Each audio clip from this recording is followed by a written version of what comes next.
നമ ഓം വിഷ്ണുപാദായ കൃഷ്ണപ്രേഷ്ഠായ ഭൂതലേ ശ്രീമതേ ഭക്തിവേദാന്ത സ്വാമിൻ ഇതി നാമിനി. നമസ്തേ സാരസ്വതേ ദേവി ഗൗരവാണി പ്രചാരിണി നിർവിശേഷ ശൂന്യവാദി പാശ്ചാത്യദേശതാരിണി.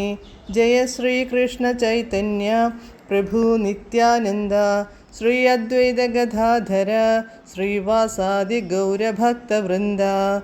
ഹരേ കൃഷ്ണ കൃഷ്ണ കൃഷ്ണ ഹരേ ഹരേ, ഹരേ രാമ രാമ രാമ ഹരേ ഹരേ. ഹരേ കൃഷ്ണ കൃഷ്ണ കൃഷ്ണ ഹരേ ഹരേ, ഹരേ രാമ രാമ രാമ ഹരേ ഹരേ. ഹരേ കൃഷ്ണ കൃഷ്ണ കൃഷ്ണ ഹരേ ഹരേ, ഹരേ രാമ രാമ ഹരേ ഹരേ. പരമദിവ്യോത്തമ പുരുഷനായ ശ്രീകൃഷ്ണ ഭഗവാന്റെ കഥകളാണ് ശ്രീകൃഷ്ണ എന്ന പുസ്തകത്തിലൂടെ പറയുന്നത്. ഓം നമോ ഭഗവതേ വാസുദേവായ. ഓം നമോ ഭഗവതേ വാസുദേവായ. ഓം നമോ ഭഗവതേ വാസുദേവായ. നാരായണം നമസ്കൃത്യ നരം ചൈവ നരോത്തമം ദേവീം സരസ്വതീം വ്യാസം തതോ ജയമുദീരയേത്. നഷ്ടപ്രായേഷു ഭദ്രേഷു നിത്യം ഭാഗവത സേവയാ ഭഗവത്യുത്തമശ്ലോകേ ഭക്തിർഭവതി നഷ്ടികീ. അധ്യായം 73. രാജസൂയം കഴിഞ്ഞപ്പോൾ ദുര്യോധനൻ അപമാനിതനായതെങ്ങനെ? Page number 729. യുധിഷ്ഠിരൻ അജാതശത്രു എന്നാണറിയപ്പെട്ടിരുന്നത്. അതായത് ശത്രുക്കളില്ലാത്തവൻ എന്നർത്ഥം. അതിനാൽ ദേവന്മാരും രാജാക്കന്മാരും ഋഷിമാരും മറ്റു പുണ്യാത്മാക്കളും സാധാരണ ജനങ്ങളുമെല്ലാം അദ്ദേഹത്തിൻ്റെ രാജസൂയ യജ്ഞത്തിൻ്റെ വിജയകരമായ പര്യവസാനത്തിൽ ഏറെ സന്തുഷ്ടരായി.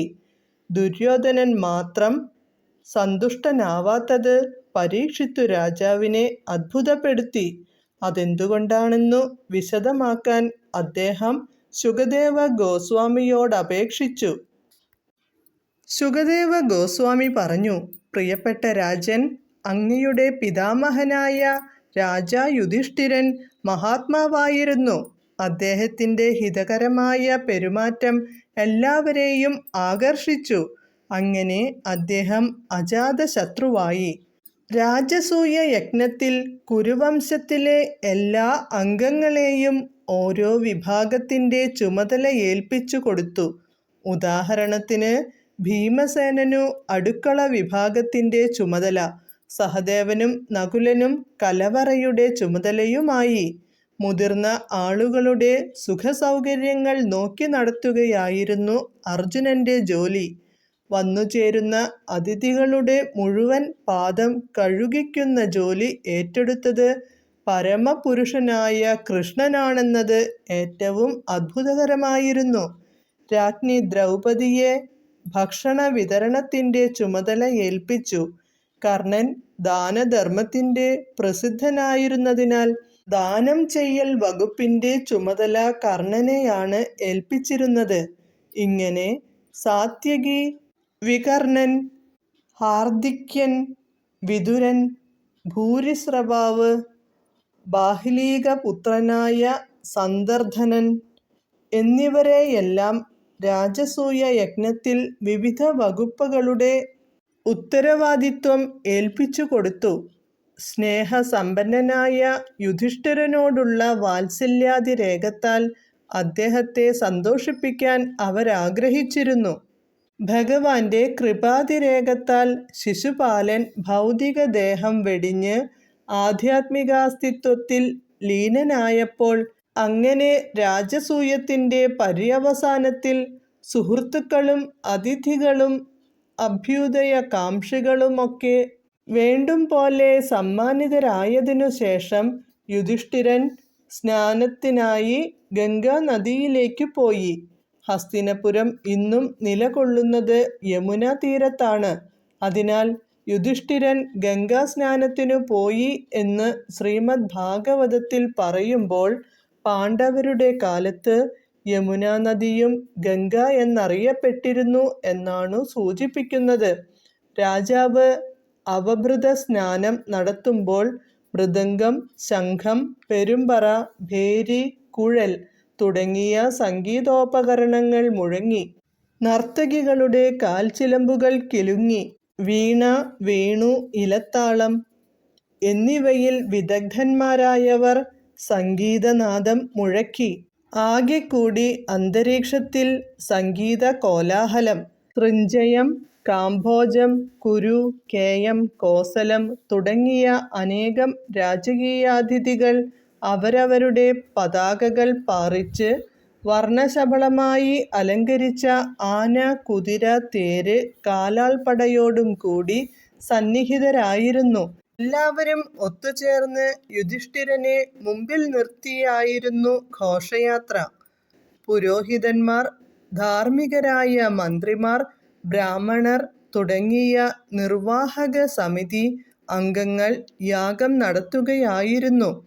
എല്ലാവരും ഉച്ചത്തിൽ വേദമന്ത്രങ്ങൾ ഉരുവിട്ടിരുന്നു.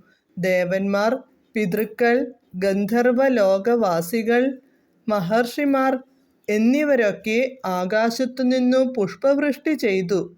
ശരീരമാകെ സുഗന്ധദ്രവ്യങ്ങളും സസ്യ എണ്ണകളും പുരട്ടിയിരുന്ന ഹസ്തിനാപുരത്തിലെ ഇന്ദ്രപ്രസ്ഥത്തിലെ സ്ത്രീ പുരുഷന്മാരായ എല്ലാവരും വർണ്ണാഭമായ വസ്ത്രങ്ങളും ആഭരണങ്ങളും ധരിച്ച് പുഷ്പമാല്യങ്ങൾ കൊണ്ടും രത്നാഭരണങ്ങൾ കൊണ്ടും അലംകൃതരായിരുന്നു. ചടങ്ങുകൾ കണ്ടാസ്വദിച്ചിരുന്നു അവർ. ജലം, തൈലം, പാൽ, നെയ്യ്, തൈര് തുടങ്ങിയ മംഗളവസ്തുക്കൾ അവർ പരസ്പരം തളിച്ചു.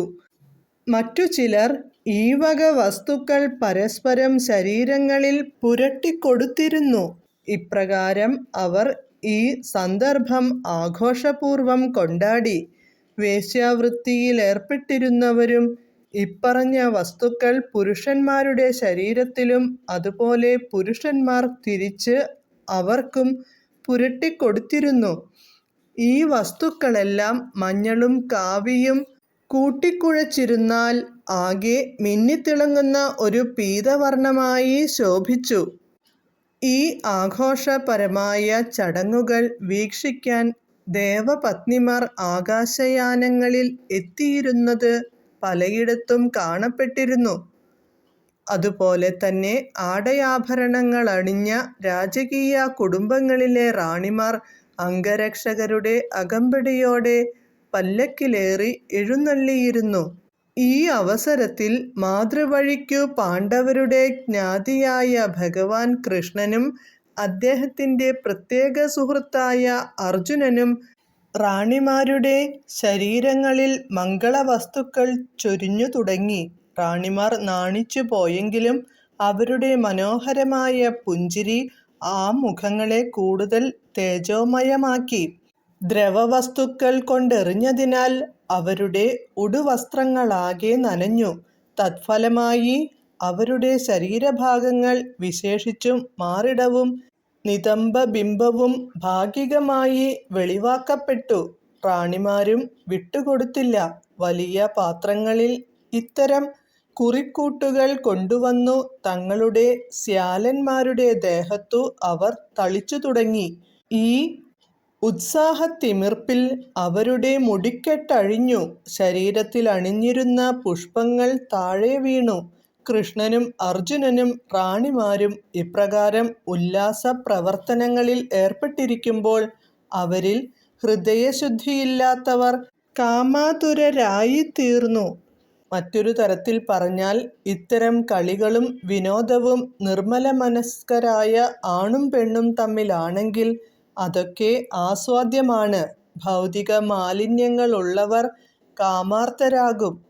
ഒന്നാം തരം കുതിരകൾ പൂട്ടിയ പകിട്ടേറിയ ഒരു രഥത്തിലേറി രാജാ യുധിഷ്ഠിരൻ ദ്രൗപദിയുൾപ്പെടെയുള്ള റാണിമാരോടൊപ്പം സന്നിഹിതനായപ്പോൾ യാഗത്തിൻ്റെ ചടങ്ങുകളോടൊപ്പം രാജസൂയം തന്നെ മൂർത്തിമത്തായി അവിടെ നിൽക്കുന്ന മാതിരി ആ ദൃശ്യം അതീവ സുന്ദരമായിരുന്നു.